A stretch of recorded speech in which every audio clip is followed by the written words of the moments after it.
Hello and welcome back to the Skipper's View podcast. Joined by Hagen Snell here, Brett Windish. Nice to have everyone listening and join back for episode 240. We're getting up there. We're almost at a quarter of a way to 1,000 episodes, which is like, it's still a long way off, but like, if you look, 250 episodes of anything is pretty insane. And like, when we were doing like episodes like 5 and 6, it was like, oh, well, we'll keep going with this. And then 240 episodes later, it's like, oh my God. So, Hagen, good to have you back. How you been, man? I've been doing good. I was able to golf recently, which I was very excited for. I haven't been able to golf out here in Utah for the past 6 months or so, and played great. Honestly, played a really good round. And this is the year I'm breaking 90. I told my dad I don't deserve to play this game if I don't break 90 by the end of the season. That's that's a good goal. I hit broke 90 first time last season. So, let me tell you, we don't have to go too much in golf, but long story short, I shot an 89, and I remember specifically on the back nine. I think it's like hole 14 or 15 on this course that is relatively easier by us. I got a birdie by sinking a 40-foot putt, and it was ridiculous. It was like stupid luck. And that one shot saved me from not being under from being 90 or above. So golf's weird. Golf's like baseball. You just have those weird days and those weird moments. But obviously I'm getting back on the course on Sunday, so I'm excited to do that. But let's jump into it because we got so much going on. We got spring training games going on. We got the World Baseball Classic going on now. We got more, veteran signings happening here and there, little signings that people might not have caught wind of. And I think some of these guys are difference makers. So we'll start off, as always, brought to you by Chinook Seedery. Use the code The Skipper's View to get a 10% discount. If you have any issues, just DM us and let us know, but that will get you your sunflower seeds for 10% off. Hagen, have you watched any of the World Baseball Classic? Obviously, it teed off last night. So anything I for haven't you been yet? able to watch any of the games yet, but obviously saw a little bit of the highlights. Like the Bazana home run last night was electric. The bat flip he had on it too. I mean, he crushed that ball. Obviously, a good pitcher's duel down there yesterday for Australia. I didn't get to watch any of it yet. I've been really off the baseball game. Like, I've been keeping up with the bigger news and highlights, but I plan on fully diving in this weekend to watching some of the World Baseball Classic. For those who don't, know too much about the classic itself, I think it's a really good opportunity to go to our website, The Skipper's View, to go check out the World Baseball Classic preview. It was a blog by our very own leader, Dean. So he breaks it down, what the groups are, who's on each team. It's really good stuff. So definitely be sure to check it out. Hagen, I got dogs barking. I don't know if you can hear them out here. So I'm going to turn it to you and go on mute while he's whiling down. We got four groups, 5 teams each. Why don't you walk us through the four groups here and just let's talk about which one we think is the hardest one to start with. Yeah, so the first one to start off was Pool A, which is played in San Juan, Puerto Rico, and that obviously has Puerto Rico themselves, Cuba, Canada, Panama, and Colombia. Then in Pool B, which is played in Houston, that's where we got the United States, Mexico, Italy, Great Britain, and Brazil. Pool C consists of it's played in Tokyo, and it consists of Japan, South Korea, Australia, Chinese Taipei, and Czech Republic. Then Pool D, which is played in Miami, has the DR, Venezuela, the Netherlands, Israel, Nicaragua. I think there's a lot of these ones too where it seems like there's in all these pools there's obviously a main team that's really really good. Obviously, Pool D, Dominican Republic, that's probably a team that's going to win that pool.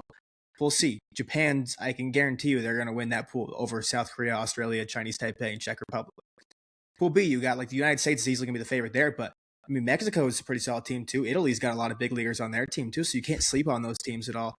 And then in Pool A, I think that one could be pretty much of a toss up because Puerto Rico, if it was any year they had like their guys like Correa and Lindor in here, I think they'd be the easy favorite. Obviously, I think they're still gonna be the favorites here over teams like Panama and Canada. But like this one, I feel like is more wide open than the other one. I would say this one's the most you don't know who's gonna win for sure because Puerto Rico's a little more flawed than years before. But as for the hardest one, honestly, it's hard to say because I feel like every one of them has at least like two teams that I at least like USA and Mexico. That's two top 5 teams there. Japan's got the easiest bracket over there in Pool C. Pool D, like Venezuela, Dominican Republic. I got to go with the Pool B or D. I would say is the hardest one, but I don't really know what to pick because I think a lot of these have after the second team, it kind of tapers off a little bit. Yeah, I would just go with like, and being biased here, I'm obviously pulling for the United States. They've never had such a loaded roster, and they're right now, I think, the odds-on favorite to win this tournament. So I'd have to give Pool Group B the slight edge here over C. Yeah, obviously, that's hard to say because Japan did beat USA in the last World Baseball Classic in the finals for that famous Mike Trout, Shohei Ohtani strikeout to end the game. But this is a totally different USA team. This team is locked and loaded. They're stacked up and down the lineup. I would be shocked if USA doesn't win. And this isn't even like that being said, this isn't even the best team the US could throw out there. There's still guys that are not playing that they could add, and like you kind of think why, and obviously money comes into factor, injury, insurance. Obviously, some countries like not necessarily for players, but for people traveling with the team, friends and family, visa issues. There's a bunch of things that can go on why someone doesn't join, but I like that USA is stacked for this one. So if I'm a betting man, I'm putting my money on USA and making Group B probably the hardest one to get out of here. So definitely go check out, uh, Dean's blog here and pool play March 5th through the 11th. Then the top two teams from each pool move on. Quarterfinals will be March 13th and 14th. The semifinals, the 15th and 16th. The championship is going to be in Miami on March 17th. So this entire thing is going to get wrapped up in less than 2 weeks. We got 12 days from start to finish here. And it's a nice, quick, concise tournament. It's a really good way to get the world spreading news about this and give some guys opportunities to represent countries that they, either have direct, single, or dual citizenship with to go play. Let's talk less about the World Baseball Classic, though.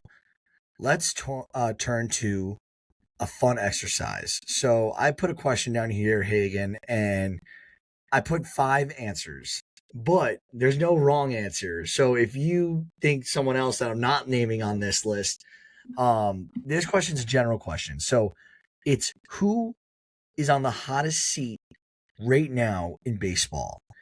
And you could either say the team, you could say the GM, or you could say the team and the GM, because obviously there's certain situations where, they're not going to start chopping down a full team if they think it's a GM problem, and vice versa. You're not going to just get rid of a GM if it's actually, you might just get rid of a GM if it's an entire team problem, but you know what I mean? So let's go through it. Right now, 5 options I had: Phillies and Dave Dombrowski. You got the Mets and Stearns. You got the Padres and AJ Preller. Yankees and Aaron Boone. I added Braves and Anthopoulos. Are there any other GMs or teams that you think are, in all 5 of these teams, if you look at them, Phillies, Mets, Padres, Yankees, Braves, they all have decent payrolls. They're all been expected to win for a certain amount of years now. And like some of these teams have done rebuilds, kind of like what the Mets have been doing. The Braves, they've just been suffering through injuries. The Yankees have, been lackluster on expectations. You got the Padres who keep trying to not rebuild, but they're just reloading every year, and Preller's selling prospects left and right. When's that strategy going to pay off? And then you got the Phillies who got Dombrowski, calling out Harper, who's clearly doesn't seem happy. And yes, you just signed Schwarber, you just signed JT Realmuto, but that's the old guard, and this team is getting older.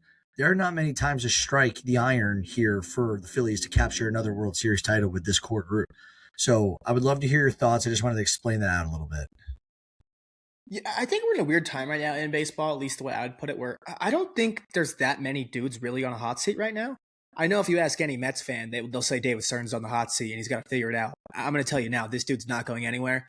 The Mets could finish as the worst team in baseball this year, and he's not getting fired. I can guarantee you that David Stearns is going to be in the New York Mets organization for as long as he wants to be there, quite honestly. I assume he's going to be there for at least 10 years. He's going to pretty much stay here, I think, till the end of his career, I would assume.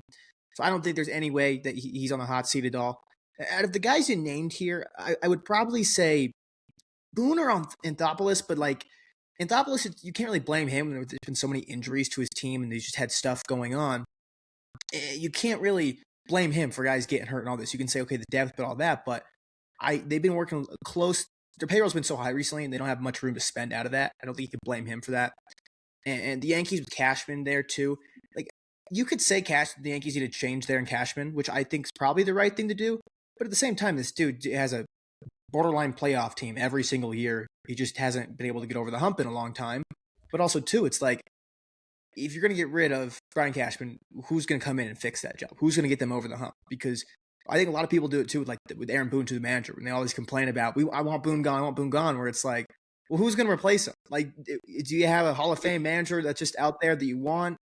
But so I don't think that very much. But if I had to pick one GM that I think is like on the hot seat, who I think is closest to getting fired, and I would put my money on to get fired next, I would say it's Nick Krall, the president of baseball operations over there for the Cincinnati Reds. I just think he's made a lot of bad moves the last couple of years, and I think there's a lot of things he hasn't done recently with the Cincinnati Reds. Obviously, there's the money issue there. We know ownership's not willing to open up the checkbooks very often for them, and Ellie De La Cruz is almost good as gone when he's a free agent. But I just think a lot of between the margin moves. I mean, like trading for Brady Singer, I thought that was a little bit of a weird move. Trading for Gavin Lux, that move did not work out good at all. That was just very bad for them. And I just think he's probably the one I would say is on the hot seat the most of anybody in baseball. I'm sorry. I just want to make sure I heard that right. You're saying who is on the most hot seat right now? Nick Krall, Cincinnati Reds. Okay. So obviously someone's turn to pick in fantasy after that noise. Mine, I'm going against my Yankees. Aaron Boone and Brian Cashman, I think, should be on the hottest seat in baseball. Now, this is an exact argument I'm having with all my friends, actually. And I'm glad that you said that about like who's going to replace Brian Cashman. I don't like that question. The reason why I don't like that question, you know this. I went to Purdue. I'm a Purdue football, Purdue basketball fan. And now I'm on the record about to say this argument for the first time. Like I've never been recorded saying this argument. So I'm going to make a, analogy and correlate it with basketball and what's going on at the Purdue men's team and then coordinate it with the Yankees. So no, I'm not comparing the New York Yankees and all their history and successes to the Purdue Boilermakers basketball program, who has never won a title during the tournament era. They've won one prior to it. So that's not what I'm saying. I'm saying the Yankees have built up this excellence. Like this is the expectation is World Series or bust. And I think Yankee fans like myself, we're happy with Cashman, like you said, playoffs almost every year. Like that, and that's all you could ask for, right? I think though, after a certain amount of period of time, you gotta look a different way. He hasn't won a World Series since 2009. I think they have one other appearance versus the Dodgers in that time. And let's be honest, they were gentlemen swept. And that's how I look at Purdue. No, Matt Painter has not won multiple titles, but he's gotten Purdue to the tournament a lot. His tournament record is blah. It's not great. And if you take out the wins from the 1 year he made the Final Four and made the championship game, he's almost closer to 500 in the tournament. And now everyone keeps asking the question in Purdue land, who are we going to get better? And you asked that question, which brings me to my analogy. So why, if we were running a Fortune 500 company and you had a sales professional hit 200% of their goal in 1 year, and then the next year they don't even come close to hitting their quota, they get fired. That's just how it works. Why in sports do we time and time again give the benefit of the doubt to people not getting the job done? And I understand you can't just fire people willy-nilly. You got to give people time. Cashman's been the GM forever. All of his winning happened early on, and a lot of Yankee fans would say that wasn't even all him. A lot of that was because George Steinbrenner was allowing him to spend more, and the GM before him, a lot of people would argue, set him up for successes. That's a different story, a whole different argument. But my point is, since 2009, it's been 17 years, one World Series appearance. That is not good. Not for a team spending the way the Yankees do. And I would like to see, it's not that Cashman can't get a job right away. I think 10 teams minimum will be on the phone tomorrow trying to go get Brian Cashman if he got let go from the Yankees. Aaron Boone's a good manager. Is he a great manager? No. No one ever talks about him being a top 5 manager in baseball. Obviously, he's for his guys. And, he always defends his guys. And I love that as a Yankee fan. But as a Yankee fan, I'm also looking at maybe we get a little bit more analytical. Maybe we find, a younger, fresher face for the GM role to kind of make deals more interesting. And we stop getting veterans at the tail end of their careers and overpaying them and making the money work more for us, like doing maybe the Alex Anthopoulos way. We sign extensions to players when they're younger and hold on to them and don't get these horrible contract situations like the Giancarlo Stanton's of the world. That is a bad contract situation right now for the Yankees. Garrett Cole's could end up being a very bad contract situation at some point. Same with Aaron Judge. Fantastic right now, or doing really well right now. Like Stan right now is, if he's healthy, he's great.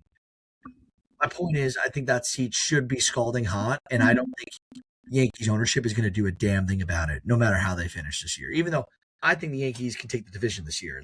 I really do like the Yankees. But if they don't get the job done again, something's got to change. I mean, that's the thing, too. I think, that's a good way to put it, because I don't think anything's going to happen either. And I guess that's why I don't consider him on the hot seat, really. Because, I mean, he's been there since the 90s, I believe. It's been 98 or something like that Cashman's been in there. And nothing's changed. And I get, yes, he hasn't really had, he had one season below 500. He's always in the hunt every single year. But, I mean, I was having this argument with a buddy who's a Yankees fan the other day, and he was giving me the Mets, the little brother. He was giving me that conversation. I looked at him, I said, you were born in 2004. The Yankees have not been anything relevant, really, besides just a playoff team every year since you're 5 years old. I'm like, you keep talking about all these World Series like this. In your lifetime, the Yankees have done nothing, really. They've just made it to playoffs every year, except for, one. I was like, yes, that's better than most teams. They had the most playoff appearances, whatever it is. But I'm like, Dodgers have accomplished more in the last 2 years than the Yankees have in your entire life, pretty much. I was like, there might be time for some change. Dude, and I hate to bring it back to basketball. It's such a good analogy because my friend, we're every day texting in this group. It's honestly toxic behavior. How much we're talking about Matt Painter in the show. Whether it's a salary reduction, whether it's he signed something that he in order to get his bonuses, he has to do this or whatever. And I don't know how it all works contractually, but I keep making the argument about Dusty May in Michigan. He brought a team that had underfunding. I think he was at Florida Gulf Coast or whatever he was, North Florida. I forgot where he was at. But he gets hired by Michigan. Look how good Michigan basketball has been this year. It's been a 2-year, 1-year turnaround for Michigan. They just got the guy. They got the guy that was needed for the program. Hey, we're big spenders. We'll go find these guys. We got the name. Let's go do it. You can't tell me right now if the Yankees get rid of Aaron Boone and Brian Cashman that there are not 50 applicants for both of those positions minimum who are putting their names in the hat to become the next Yankees GM and the next Yankees manager. You're going to get the top talent from any team, any franchise that you want because you're the Yankees. You cannot tell me you can't look at it hey, who was Curt Cignetti before the IU made a hire, right? I just think that there's always another option to go find better coaching and ownership and management, I should say. But we can stop talking about the Yankees. We've been on them a lot. So I'm going with Boone. You're going with the Boone and the Yankees and Cashman. You're going with the Reds. That's your hot seat franchise right now. Let's jump into one other interesting MLB conversation. So MLB ticket prices and TV blackouts have been impacting the fan experience decently. When I say that, I mean a 14,000 person survey. 40% are saying yes, they've been impacted by blackouts and games not in the market. 60% are saying no. So I want to talk about this. This is kind of a staggering number for 14,000 people to survey this, and almost half are saying they've been impacted. Right now, we're in a renaissance for baseball, is why I bring this up. And when I keep saying the word renaissance because this is the golden era of baseball right now. We got top talent. We got basketball is down big right now. College sports this NIL is deterring a lot of people from watching college sports right now. The NBA is down big. no, and I mean the least amount. Hockey seems to be thriving. They just added 2 teams in recent years, but like they have their niche audience. Like, and if you're a hockey fan, like you're a hockey fan, and football, yeah, they're the king.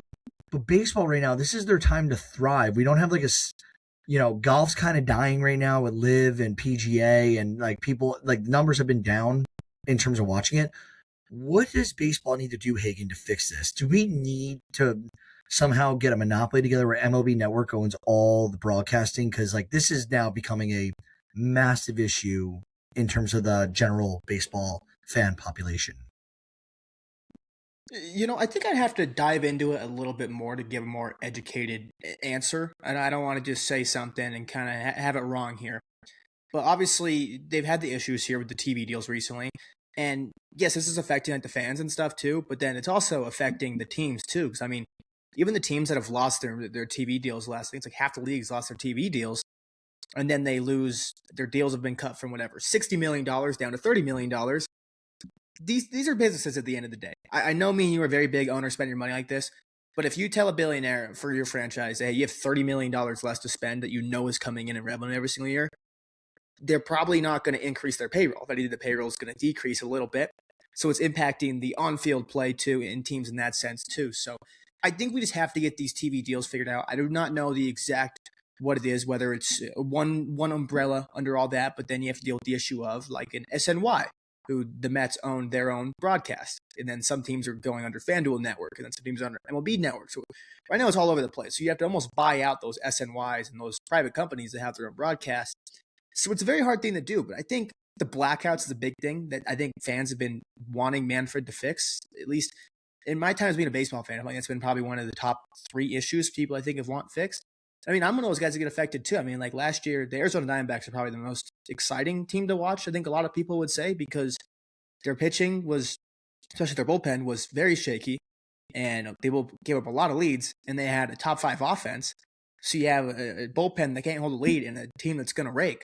That makes for some very fun games, especially when you're having them at 10 p.m. night Eastern. Like when you want to turn on a late night game, those games can be very fun. And it sucked for me because I wasn't able to watch any of those, and I'm seeing all these highlights, getting a little FOMO on that, and I wanted to watch those games. So I think the blackouts are one of the biggest things we have to fix. I think it's a lot harder than I think I would expect because I feel like it would have been fixed by now it's been an issue for so long. So I don't know exactly what I would say we need to happen, but I just think, we have to have TV deals get figured out because obviously it's been the teams that don't want them really. They're just all these places are going bankrupt and it's hurting fans and it's also hurting teams and their rosters. Yeah. And the one staggering thing that came pointed out to me, and this survey came out from The Athletic. 40% is saying yes, 60% is saying no. Where do you think the 60% is coming from? It's coming from the big cities. So like, it's just the big cities with another advantage over these smaller and mid-sized cities. Which, if I'm a billionaire, or I guess not necessarily, you don't have to be a billionaire. You could be a millionaire, or just in a very, very wealthy group of friends, and you all put together money to buy a team. What is incentivizing if you're just going to keep rewarding the big league teams by not addressing this problem? Because if I'm living in Indianapolis, which I am, or Cincinnati, we can name a million smaller middle cities compared to the New Yorks, the LAs, the Chicagos of the world. That's a hard sell to me. It's like you're not even going to get me coverage nationally, like to watch some of these games, and you're making my team play 162 games, and like I'm buying into this. I'm throwing hundreds of millions, if not billions of dollars to acquire this. Like that's Bush League, in my opinion. So I'm going to be paying attention to this big time. Hopefully MLB gets it all figured out with the broadcasting rights going forward, but more to come on that. And one more quick comment too that I'd like to make just on this whole thing of the blackouts is, I mean, like me personally, I'm paying close to, or at least my dad is paying close to like $30 a month right now to watch Major League Baseball games. And when the Mets play in Colorado or Arizona, I can't watch them.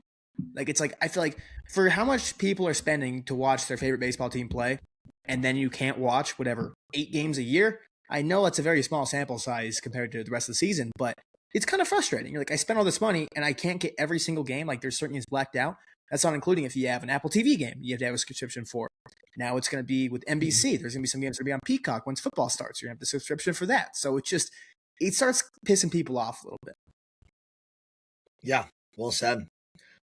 Definitely agree with that. So I want to talk about the biggest idiot of the week, and that would be Jurickson Profar. How, Hagen, explain this to me. How do you, in today's day and age, where we have artificial intelligence building websites by just thinking about what you want to be out there, we have AI doing these things, catching people throwing bad pitches, and on purpose. How do you think you're getting away with injecting and or taking any substance to get away with taking a performance enhancing drug at this point in time? You have to be a new level of unintelligent to do this, not once, but twice. And outfielder for the Braves, Jurickson Profar, is now getting 162 full season game suspension for his second PED violation. So it sounds like he's probably going to appeal. He's at jeopardy of missing the entire 2026 season. And I think I saw something where he surrendered like $22 or $27 million of his contract money there. Have you seen that? It actually was a post by me that you saw. It was $21 of the $27 million. He surrendered $21 of the $27 million so far that his contract has been. And then you can take it a step further too. I mean, his contract total value was $42 million. There's a lockout. He missed the entire season next year. He's only going to get $6 million that total contract. Like, and it's like a shame that he's still getting $6 million out of it. Like cheating twice, and like how does that happen? I could work for like the next 20 years and not make $6 million, and he's getting caught cheating, like literally fraudulent behavior at his job, and he's still going to make like 7 figures. And it's not like he's making $1 million; he's making $6 million out of there. Like, it's insane the privilege that athletes have, and he's just pissing all over that entitlement and that privilege. And I am not a fan of Jurickson Profar now. If he comes out and it's a second PED suspension and it's upholded, they like do the facts and checks, and they like, you are guilty of this. You are on my shit list for life. This is just BS for all the people out there not making this type of money. Yeah, that's what sucks too, is because I was a really big fan of Jurickson Profar. He was one of my most favorite players to watch back in that 2023 season, 2024 season with San Diego when he was signed to that 1 year, $1 million contract. And now it just sucks to see, because it's just, what are you doing, man? The first time in your career, this guy's had such an odd career of being the number one prospect in baseball, and then being awful and having to go to the Rockies, and then making it back to the Padres and earning a $22 million or $42 million deal. And now PEDs back-to-back years when he finally got his bag for like the first time in his major league career. And that's what surprised me the most. It's like, dude, you finally got the bag. Like, when you have your contract like this is the one time that you're like, I'm not saying take PEDs, this is the right time to take them, right time, but like, this is the worst time to take them because you already have your bag that you're just surrendering. It's not like you're a third-year player and you can say, oh, I have my long-term contract stuff, I'm only forfeiting $1 million, not $20 million, whatever it is per year. It just sucks to see from him. And obviously, he's just kind of a dumbass. I think that's the easy way to put it. And someone I wanted to put out there too is I tweeted this the other day, and it was the last 5 PED suspensions in Major League Baseball. I got 2 takes on this. The last 5. Jurickson Profar, March 3rd, 2026. Johan Rojas, March 3rd, 2026. Max Kepler, January 9th, 2026. Jose Alvarado, May 18th, 2025. Jurickson Profar, March 31st, 2025. First, I want to say that might be the worst. Like, we're in an age now of like, why are the worst players taking steroids? Like, it used to be the McGuire, Sosa, Bonds. Now we're having bench 4th outfielders and Jurickson Profar and relievers now taking steroids, which is kind of funny to me. And my other take here is, just as a Mets fan, I just pointed it out, and I said, the last 5 suspensions have all came from Phillies and Braves players. I was like, I'm going to push a little bit of a narrative like that. I just thought it was something interesting. Obviously, I don't think that means anything in the clubhouse, like these teams are doing anything like that, but it is something kind of crazy to look at. I actually, now that I didn't know that. That's interesting because I think it is the clubhouse. Absolutely, because it's look at what just happened with Cleveland. You got one guy who's a future Hall of Famer throwing terrible pitches on purpose into the ground for betters. And who was the other guy doing it with him? A teammate. It wasn't a friend on a different team. This is a teammate issue. Like them talking in the clubhouse and like, oh, I'm doing this if you want in or whatever it is. Like clearly that's a locker room thing. And that is a interesting stat. I think we should definitely push that narrative for sure. But that is interesting.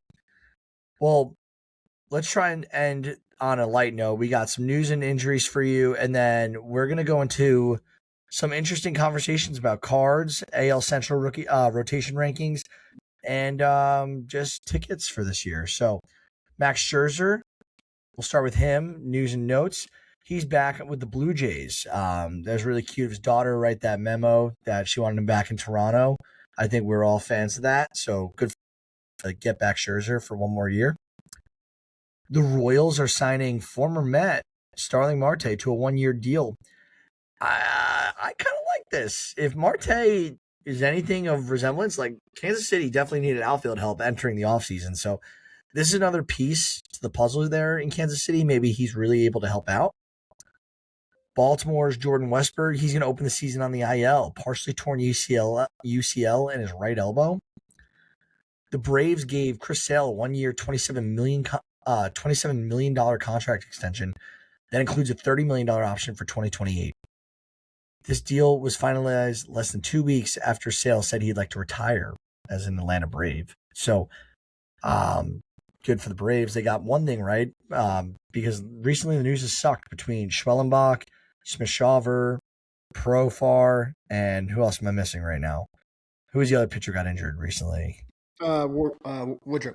Hurston Waldrop. So, good news for Atlanta at least. St. Louis, the Cardinals agreed to a 1-year deal with Ramon Urias to give them a little flexibility in the infield. The Dodgers added Jack Sawinski to the outfield after they placed Kiki Hernandez on the 60-day IL. Former umpire Bruce Fromming, who umpired for 37 years, third most amount of games in MLB history, died at the age of 86 this week. So he's from Milwaukee. He retired back in 2007, for those who don't know. He was behind the plate, listen to this, for 11 no-hitters. How many no-hitters do you think there have been? I know it's not as rare as people think. I think it's obviously pretty rare, but there's been 426, something like that. All right. Well, so you got all right. You definitely remember the number because it's 326. It's 100 okay, off. Yeah. You remember the 26, so good on you. But you still like you take 326, divide that by 11. What's the percentage of no hitters that he was behind the plate for? And I'll do that quick math here. While I'm doing that quick math, I'll bring up, by the way, the average podcast is 7 to 10 episodes. And if you make it past 21, you're in the top 10%, top 1% of podcasts. That's a pretty interesting stat there. I think it's a really interesting stat there. Yeah. So 11 divided by 300. I mean, that is pretty crazy to be behind. I mean, that's got to be a record to be behind the plate for 11 no-hitters. I mean, that he's been behind the plate for 3% of the no-hitters ever thrown in the game of baseball. Kind of wild. This is going back to like black and white times of guys that were in 1900. That's pretty crazy. Yeah, absolutely. And he, the other thing about Fromming, he was 5,163 games total behind the dish. So I think something just fell behind me. I don't know if you heard that. So after his passing, we also sad Bill Mazeroski of the Pirates, whose homer won the 1960 World Series, passed away this week. Guess who got his autograph like 2 months ago? Not a coincidence. That was not a coincidence. So I just saw it and I didn't have his auto as a Hall of Famer, and I was like, I'm buying this. So, let's talk about some last takes and final thoughts. Kyler Murray. So a name that we probably wouldn't have thought we'd be bringing up in the baseball world in 2026. Kyler Murray, it's been announced that he is going to be released on March 11th from the Arizona Cardinals. Kyler Murray famously was drafted both early in the baseball draft and in the NFL draft and opted for the NFL. Cardinals have not been great, and they're probably pinning some of that on Kyler Murray.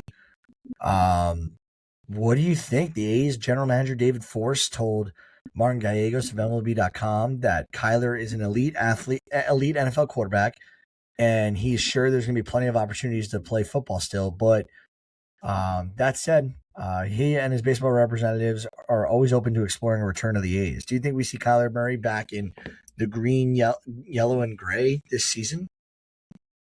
I actually wonder. I feel like that's something he might try. I think not right now because I think he's the best quarterback out there on the market right now available. Like, to me, he's like, that dude's going to be a Pittsburgh Steeler or a New York Jet. He's going to go that route, which kind of sucks. I mean, if you're going to the New York Jets at this point in your career after struggles, probably not historically going to last very long after that. Kind of QBs go to die there with New York Jets there. So I would think he's got at least one more contract, maybe two, until he tries baseball again, if he even tries it at all. But obviously the A's own his rights still, and I think it'd be a fun thing for him to try there.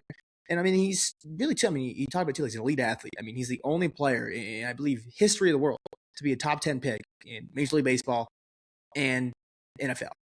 I mean, that's pretty incredible feat right there. I mean, he was obviously a very, very good baseball player. Hasn't picked up a bat in probably 8 years, whatever it's been. But I mean, the talent's still in there. It just might be can't really expect anything out of him, I would say, if he does end up coming back and playing baseball. Yeah, me and my friends, we always talked about how, like, imagine playing like two-hand touch football with Kyler Murray in the street growing up as a kid. Like, no one would ever touch him. He's too quick. Well, enough about Murray. Let's talk about some baseball cards and then the AL Central rotations, and we'll get out of here.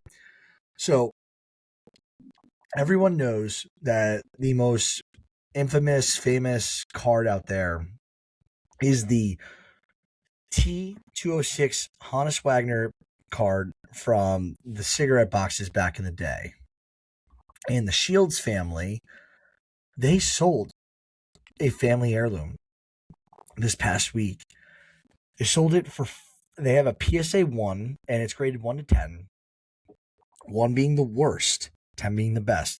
I don't think there's above a PSA 5 for the Honus Wagner card, but they sold theirs for $5,124,000. And I don't know if you ever seen the episode of Golden's Auctions on Netflix, whatever. Do you ever watch that show? Pretty Never heard of it. But you would like a lot of sports stuff. Ken Golden, famous auctioneer that has a warehouse out of Jersey. All the people who work for him just seem like, cheesy, very Jersey Shore-ish, to say the least. But they sell people's stuff for them, and they usually get the best bite because they have the biggest like marketing for it to like get all possible bidders involved in an auction, and they took care of this. So $5.124 million to the Shields family. Think about that for a baseball card. And they've had this in their family for 117 years. It's just like crazy to me, like, because like I remember like before I was even into baseball cards, or I'm just not even knowing anything about baseball cards. You know, the Honus Wagner card. Everyone knows who that is. Like, even non-baseball fans have seen that picture of that card before. I think it's probably one of the most rare, like, everyone knows what it is of any sports card. It's honestly just insane that like a card in the first place is $5 million, let alone a PSA 1. I mean, that is insane. I mean, I read that as a typo at first, and I read that as $5,000, and I was like, for a PSA 1, that's a really damn good deal. I mean, it's pretty nuts that just a PSA 1. I mean, I just imagine, like, obviously, you said I think it's like a 5. Like, how much would a PSA 10 Honus Wagner card go for if that was available today? $20 million, easily. Another T206 Honus Wagner was also sold this week. So this is weird week. There's like, I think like, I don't know the numbers, so don't quote me on this one. There's like 24 or 25, maybe 26 of these cards available total out there that are known. And it just so happens that 2 of them have sold in the last, essentially 2 weeks. And this one's known as the Garagiola Wagner.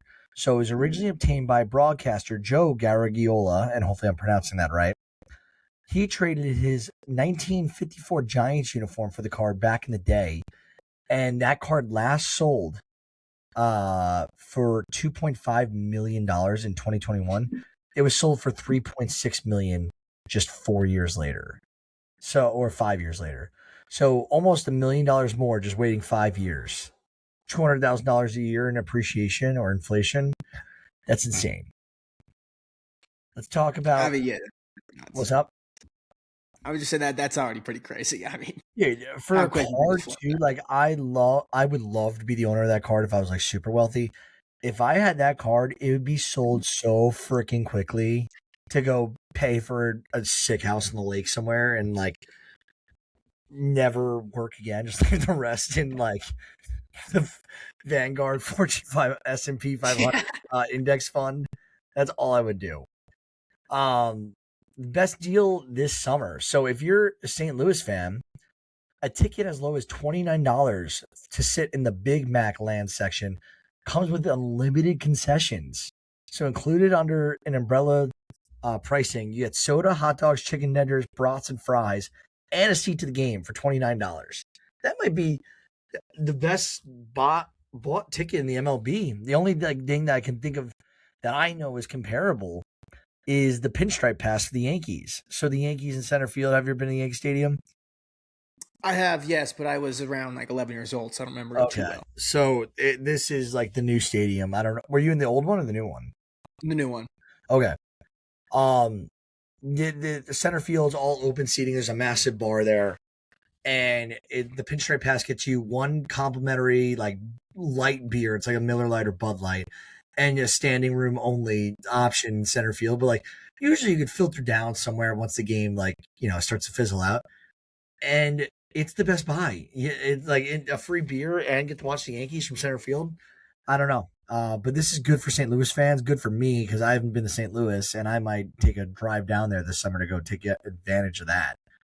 I mean, it's a great deal, especially with how expensive everything are. I mean, a couple of years ago, I went to Dodger Stadium and I believe it was like $22 for chicken tenders and fries. I mean, spend $7 extra, get unlimited of that. I mean, that's an awesome deal. I mean, no matter what sport, I don't even care if the Cardinals had the Nationals roster right now. That is a phenomenal deal. Dude, I literally picked up dinner. So no tip, no delivery fees, no anything fees. I picked from a local Mexican restaurant tonight for my girlfriend and I. I bought 2 orders of arroz con pollo, rice, chicken, and like queso, a very basic dinner. Came with chips. It's like $34 for like. You're telling me I can get into a baseball game with unlimited concessions for less than 2 arroz con pollos from a local Mexican restaurant? Come on. So let's talk about the AL Central rotations and then we'll close out. So we've been doing this segment for the last 5 episodes now. This is our 5th one, and then we just knock out the AL West on our next episode before the season starts, and we'll be done going through them all.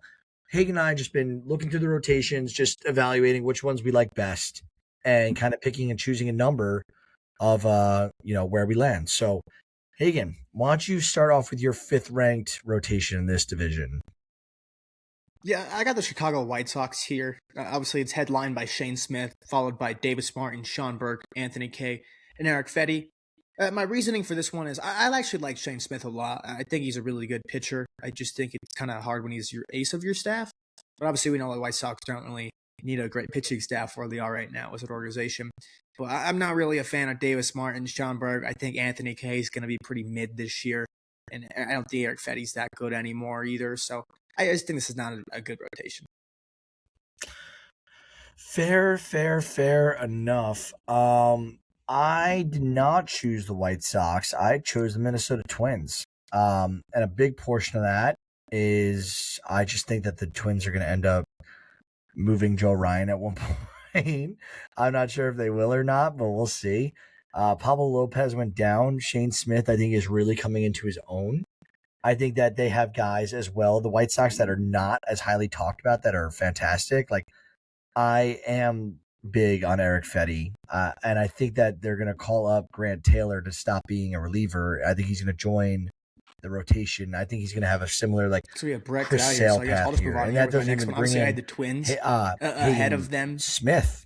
And If obviously, he Hagen was talking about Smith them a little finally bit gets there, his but debut for the my rotation reasoning at there is just Arkansas, Joe Ryan, yes, I think top that could 20 be a pitcher wherever you massive, want to put in you know, baseball. boost to the I like rotation him here. there a lot. We'll see. Obviously, Bailey Over. I'm not the Not really biggest Bailey Over sure. fan, but I think he can It's kind be of a a toss up, very good but two, a very good, I very think solid that's three where at we least, interverse, three right, at least for Hagen? him. Simeon the Woods Richardson, I think he needs to figure out this year. But I'm all in on Taj Bradley. I think Taj Bradley is a phenomenal pitcher. I really like them too. And then too, like even just looking at like some of their depth options, like I really think Mick Abel is going to get a shot this year in the rotation, and I really like what Mick Abel has to offer at the table there. So I really like that the Mick Abel addition there too. And then ahead of them too, I have the Guardians. And this one I can kind of go either way with it. It was kind of a hard one for me here too. I might feel bad already about putting the Guardians ahead of them. But obviously it's Gavin Williams and Tanner Bybee. I love those two at the top there. Followed by Site Ciccone, Logan Allen, and Joey Cantil.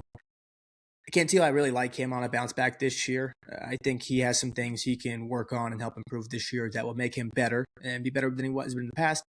Obviously, I like Williams and Bybee up there at the top.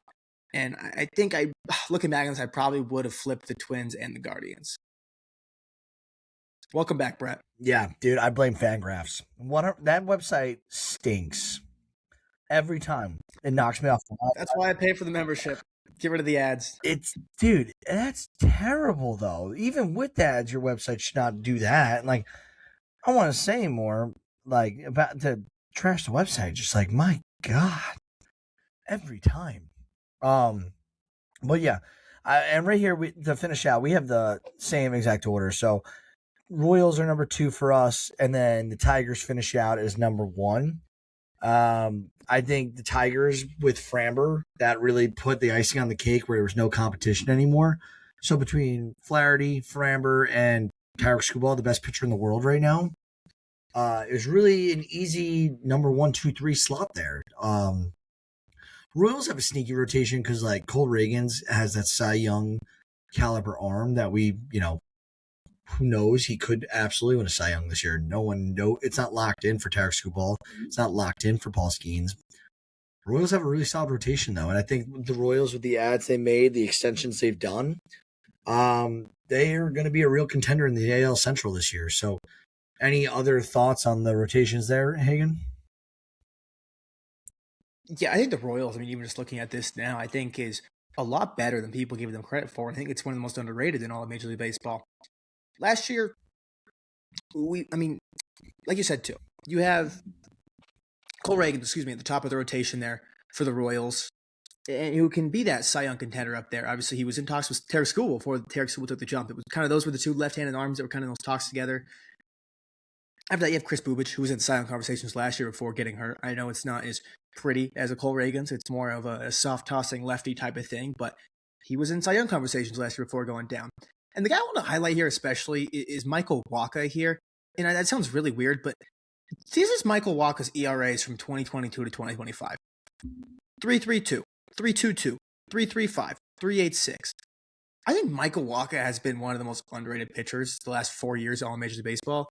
This dude, I mean, if you took his ERA over the last 4 years and you just said how many guys who have thrown at least 125 innings every single year and thrown over 150 twice in that span can say they have a 3.4 cumulative ERA, there would be a very low size on there. I think Michael Wacha, I know he's getting older too, and he's going to be 34 years old this year and going 35. But I mean, he's a great 3, someone that not a lot of people talk about.